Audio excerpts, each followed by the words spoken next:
Assalamualaikum warahmatullahi wabarakatuh. Alhamdulillah. Alhamdulillahilladzi arsala rasulahu bil huda wa dinil haq liyudhhirahu 'ala dini kulli wa kafa billahi shahida. Ashhadu an la ilaha illallah wahdahu la syarika lah wa ashhadu anna Muhammadan 'abduhu wa rasuluh. Allahumma salli wa sallim wa barik ala nabiyyina Muhammadin wa ala alihi wa sahbihi wa man tabi'ahum bi ihsan ila yaumiddin. Ya ayyuhalladzina amanu taqullaha wa qulu qawlan sadida yuslih lakum a'malakum wa yaghfir lakum dhunubakum wa may yuti'illaha wa rasulahu faqad faza fawzan 'azima. Syukur alhamdulillah atas segala nikmat yang diberikan Allah. Salawat serta salam senantiasa tercurahkan kepada Rasulullah Muhammad sallallahu alaihi wasallam. Bapak-bapak, ibu-ibu hadirin, pada pertemuan sebelumnya kita diingatkan oleh Rasulullah sallallahu alaihi wasallam terkait dengan kana yata'awwadu min su'il qada wa syamatatil a'da. Di dalam penjelasan yang lain, di hadis yang lain terkait dengan kita berlindung kepada Allah min jahdil bala wardarkis syaqa wa su'il qada wa samatatil a'da. Insyaallah ketika doa itu kita panjatkan, kita mohonkan kepada Allah dengan memperhatikan adabnya, doa tersebut akan menjadi pelindung kita, dijauhkan dari kejahatan, dijauhkan dari orang-orang jahat di sekitar kita. Bapak Ibu hadirin, kita lanjutkan ke bab 207, diberikan judul menghamburkan harta. Hadis 442. Bismillah. Abdullah bin Yusuf mengabarkan kepada kami, ia berkata, Malik mengabarkan kepada kami dari Syuhail bin Abu Salih dari ayahnya, an Abi Hurairah anna Rasulullah sallallahu alaihi wasallam qala, inna Allaha yarda lakum thalathan wa yashhatu lakum thalathan, yarda lakum an ta'buduhu wa la tusyriku bihi syai'an wa an ta'tasimu bihablillahi jami'a wa an tunasihu man wallahu Allahu amrakum wa yaqrahu lakum qila wa qala wa kathratas su'al wa idha'atal mal. Dari Abu Hurairah bahwa Rasulullah sallallahu alaihi wasallam bersabda, sungguh Allah ridha kepada kalian atas 3 hal dan murka atas kalian 3 hal.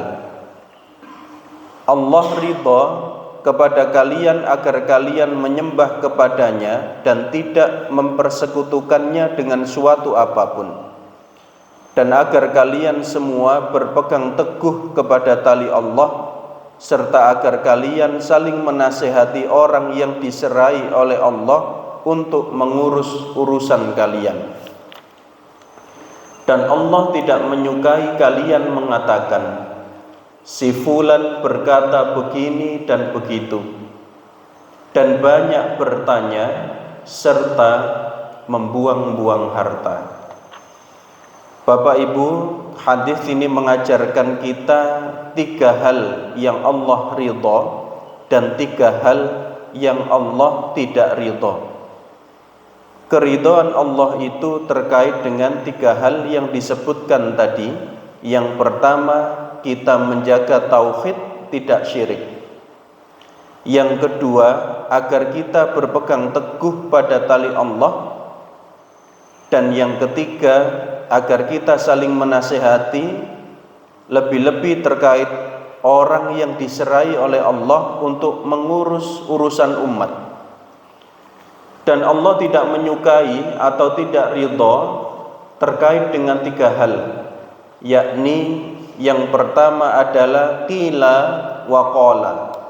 Si fulan berkata begini dan begitu. Yang kedua, banyak bertanya. Yang ketiga, membuang-buang harta. 3 bagian yang diajarkan kepada kita ini sampai kapanpun, bahkan mulai dari Islam hadir, tidak bergeser pondasi ini. Yang pertama diingatkan terkait dengan tauhid. Mulai dari pertama Islam didakwahkan, Islam diajarkan, tauhid ini sampai akhir hayat kita tidak boleh bergeser. Tauhid ini menjadi pondasi utama kita sebagai umat Islam. Jika dulu Bilal bin Rabah disiksa dengan begitu kejinya, dengan begitu kejamnya, namun Bilal bin Rabah tetap mengucapkan ahad, bertahan dengan tauhidnya. Maka ulama hari ini memberikan contoh. Di zaman modern, syirik kadang bukan berupa berhala fisik, bukan berupa patung, bukan berupa benda-benda keramat. Namun kesyirikan itu bisa muncul dalam bentuk tidak bergantung kepada Allah, tapi bergantung kepada materi, bergantung kepada jabatan, atau bergantung kepada kekuasaan. Jadi berhalanya bukan bentuk patung, tapi berhalanya bentuknya bisa macam-macam. Uang, harta, godaan-godaan yang lain, kekuasaan, bisa menjadi berhala ketika menjadikan seseorang tidak lagi kuat bergantung kepada Allah. Diberikan contoh, seorang pegawai yang jujur berusaha sekuat tenaga untuk menolak korupsi atau melakukan kecurangan adalah bagian dia menjaga tauhidnya. Seorang pemimpin yang tetap adil meski ditekan oleh kepentingan politik, ini juga merupakan bentuk ibadah menjaga dirinya dari kesyirikan. Seseorang yang melakukan jual beli, perdagangan, tetap mengutamakan kejujuran dan keadilan agar mendapatkan ridha Allah adalah bagian dari dia menjaga tauhidnya. Ini sebagaimana dicontohkan kepada kita. Yang kedua, berpegang teguh kepada tali Allah.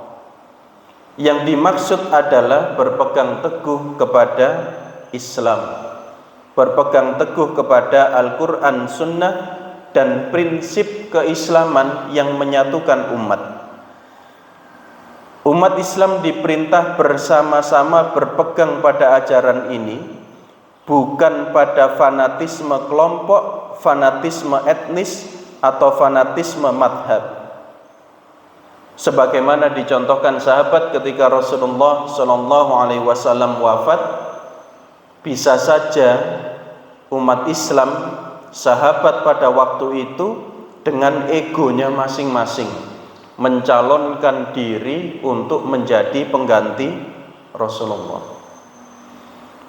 Namun justru dengan kebesaran hati para sahabat, maka sebagaimana kita ketahui, yang dibaiat pertama adalah Sayyidina Abu Bakar As-Siddiq, yang merupakan khalifah pertama umat Islam setelah Rasulullah SAW wafat. Contoh di masa kini, dalam masyarakat modern banyak umat Islam terpecah belah karena perbedaan pandangan atau karena perbedaan kepentingan. Maka diingatkan berpegang kepada dalil Allah berarti menjaga persaudaraan sesama muslim. Maka utamakanlah musyawarah, jangan mengutamakan kebencian, jangan mengutamakan fanatisme. Yang ketiga, kita diingatkan agar jangan kita terpecah belah. Wa'tasimu bihablillahi jami'a wa la tafarraqu. Kita diingatkan agar tidak terpecah belah. Bapak Ibu, hari ini mata dunia, sementara saya sampaikan 3 dulu. Mata dunia sedang memandang satu negara, yaitu apa yang ramai hari ini? Sudan, Bapak Ibu. Ketika membaca sejarah Sudan itu sangat mudah sekali terjadi kudeta. Kita tidak berharap di Indonesia hal itu terjadi, walaupun kita punya sejarah panjang terkait dengan uji coba kudeta di Indonesia. Di Sudan, ketika tidak cocok dengan pemimpinnya, kudeta. Sebagaimana kita ketahui, Sudan itu pernah dipimpin pemerintahan sipil. Lalu kemudian muncul ada 2 militer, ya, SAF dan RSF. Yang SAF ini tentara resmi awalnya, tentara resmi, kemudian cukup dekat dengan Mesir.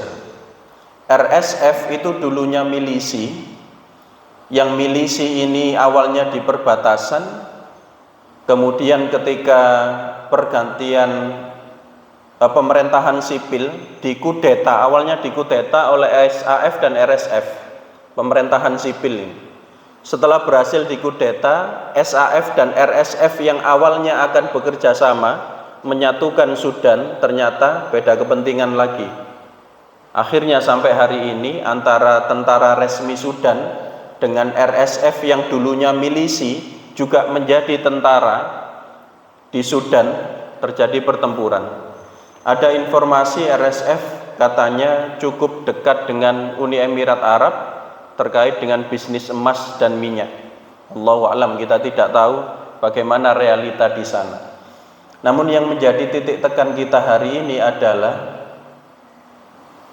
kita ini memiliki banyak dalil agar tidak terpecah belah, betul ya? Ayat sangat banyak agar kita ini bersatu. Namun bagaimana dengan aplikasi hari ini? Kok sepertinya kita ini sangat mudah sekali untuk menumpahkan darah saudara kita, atau dalam hal yang terkecil mudah sekali memandang buruk saudara kita. Kita mendoakan saudara kita di Filistin, di Sudan, di negara-negara yang lain. Semoga Allah melembutkan hati saudara kita, kembali menjaga persatuan. Negara kita ini namanya NKRI, ya. Harga mati. Negara Kesatuan Republik Indonesia. Kita juga tidak membayangkan kalau kemudian terjadi perang saudara. Semampu itukah kita bertahan ketika perang saudara terjadi seperti di Sudan? Walaupun saat ini ketika kita membaca sejarah, Afrika itu kan sebuah benua, ya. Afrika itu benua, Arab itu etnis, gitu. Jadi kalau kita mengatakan etnis Afrika itu kan tidak, tapi benua Afrika. Nah, di Afrika itu juga ada etnis Arab. Sudan ini kan sudah terpecah, sekarang berdiri sendiri, yang etnisnya non-Arab, non-Muslim itu membentuk Sudan Selatan, gitu. Sudah pecah Sudan ini. Kemudian Sudan sekarang terpecah lagi, ada SAF, ada RSF. Dan informasi yang pernah saya baca, jika Sudan itu ditanami pohon kurma, jika Sudan itu ditanami pohon kurma dan berbuah subur, maka wilayah Jazirah Arab itu bisa terpenuhi makan sampai 3 tahun. Menyenangkan, bayangkan. Begitu subur dan kayanya Sudan. Tetapi karena konflik yang terus berlanjut, bahkan kemarin saya melihat beberapa video ibu yang dengan anaknya digantung, warga sipil didudukkan di berontong peluru. Sepertinya mudah sekali menghilangkan nyawa manusia. Kita tidak berharap hal itu terjadi di Indonesia. Ini kenikmatan kita memiliki negara yang aman, lingkungan yang aman, dan ini bagian dari adab kita menjaga agar kita tidak bermusuhan. Di sisi yang lain, saya melihat beberapa dakwah itu, Bapak Ibu, apa istilah bahasa Inggrisnya ya? Karakter assassination, nopo? Pembunuhan karakter. Jadi pembunuhan karakter terhadap seorang dai yang tidak di kelompoknya itu terjadi sampai begini. Ini saya sampaikan secara umum saja. Ada seorang dai atau ustadz itu yang dia ini secara keilmuan pinter memang. Hadis ataupun ayat Al-Quran kuat sekali hafalannya. Namun muncul kalimat begini, dia lulusan mana? Oh, bukan dari negara ini. Sudah tidak usah didengarkan. Oh, ngoten. Dia lulusan mana? Bukan dari universitas ini. Oh, sudah tidak usah didengarkan. Seolah-olah bahwa harus dari negara atau universitas tersebut. Lulusan mana dia? Indonesia. Sudah tidak usah didengarkan. Bayangkan kalau begitu. Maka seolah-olah bahwa jika menyampaikan keislaman bukan dari negara A atau universitas A, itu tidak boleh diterima, bahkan dijelek-jelekkan. Padahal secara keilmuan tidak ada persoalan, hanya karena beda universitas misalnya. Hal itu terjadi, sehingga kemudian seolah-olah hari ini kita temukan pengkotakan kelompok-kelompok itu begitu kuat. Nah, ini saya baca di sejarah, berawal dari situ. Suatu hari ketika kotak-kotak ini semakin kuat, apa yang terjadi? Sangat mudah untuk dibenturkan. Hari ini negara kita membatasi senjata. Warga sipil tidak boleh sembarangan pegang senjata. Kita bayangkan hari ini mudah sekali antar perguruan silat misalkan bertengkar seperti itu. Bayangkan kalau senjata itu boleh dibawa. Kinten-kinten teman-teman nopo tembak-tembakan. Mudah sekali kan di Indonesia antar ormas misalnya. Mudah sekali benturan. Nah, ini kalau kemudian kaitannya dengan kita persaudaraan Islam ukhuwah ini tidak dikuatkan, naudzubillah, kita berlindung kepada Allah. Bisa saja apa yang terjadi di Sudan atau pertikaian-pertikaian itu bisa terjadi di kita. Kita kan pernah beberapa kali digoyang ya. Suku A dengan suku B berupaya dibenturkan. Bahkan di media sosial itu, mohon maaf ini karena kita diantaranya di dalamnya, suku Jawa itu oleh suku-suku yang lain seolah-olah direndahkan di media sosial itu. Sampai ada istilah Jawa itu hama, sampai begitu. Kenapa? Karena banyak kejadian unik yang tidak masuk nalar kita itu terjadi awalnya di Jawa. Banyak fenomena yang kemudian dikritisi oleh suku yang lain, sementara kita di Indonesia ini terdiri dari banyak suku. Nah, ini ketika kita tidak dipersaudarakan, disatukan dengan keislaman kita, suatu ketika akan sangat mudah dibenturkan, sangat mudah dipecah belah.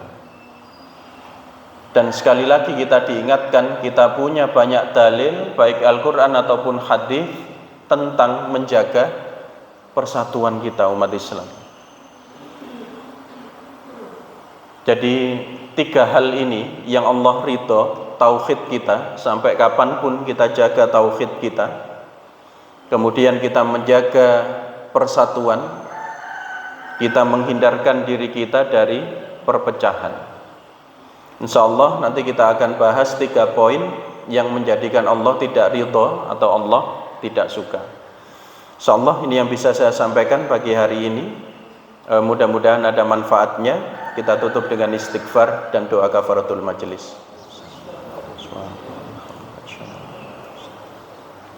Ihdinas siratal mustaqim. Wassalamualaikum warahmatullahi wabarakatuh.